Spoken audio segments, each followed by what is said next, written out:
দুর্নীতির মামলার আসামি অথচ জবাবদিহিতায় আনার বদলে পুরস্কৃত করা হয়েছে তাকেই। দুদকের দায়ের করা মামলার আসামি সাবের আলীকে পদায়ন করা হয়েছে ময়মনসিংহের নির্বাহী প্রকৌশলী হিসাবে।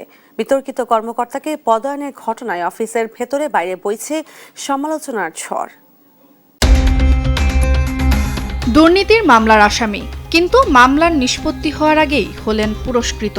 স্থানীয় সরকার প্রকৌশল অধিদপ্তরের এই বিতর্কিত কর্মকর্তার কাঁধে দেয়া হয়েছে জেলার উন্নয়নের দায়িত্ব।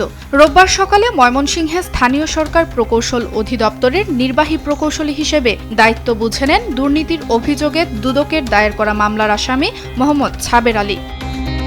গত ২৪ জুন এক আদেশের দায়িত্ব পাওয়া ছাবের আলীর বিরুদ্ধে ২০২৫ সালের অক্টোবরে ঢাকার গাবতলী সরকারি প্রাথমিক বিদ্যালয়ের ভবন নির্মাণ প্রকল্পে প্রায় ১,২২,০০,০০০ টাকা আত্মসাতের অভিযোগে মামলা করে দুর্নীতি দমন কমিশন।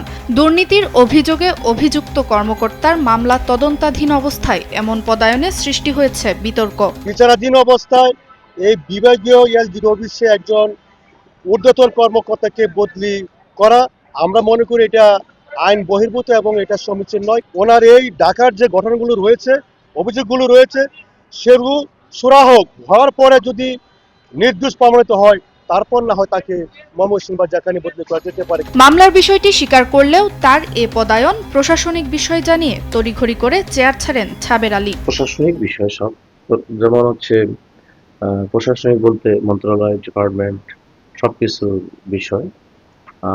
তার ধারের ভেতরে আমার এই পোস্টিং, কোনো রায় বা রিপোর্ট না দেওয়া পর্যন্ত এটা আসলে এভাবে করা যাবে না বা এভাবে চিন্তা করা ঠিক হবে। এ বিষয়ে স্থানীয় সরকার প্রকৌশল অধিদপ্তরের প্রধান প্রকৌশলী মোহাম্মদ বেলাল হোসেনের সাথে যোগাযোগের চেষ্টা করলে তাকে ফোনে পাওয়া যায়নি।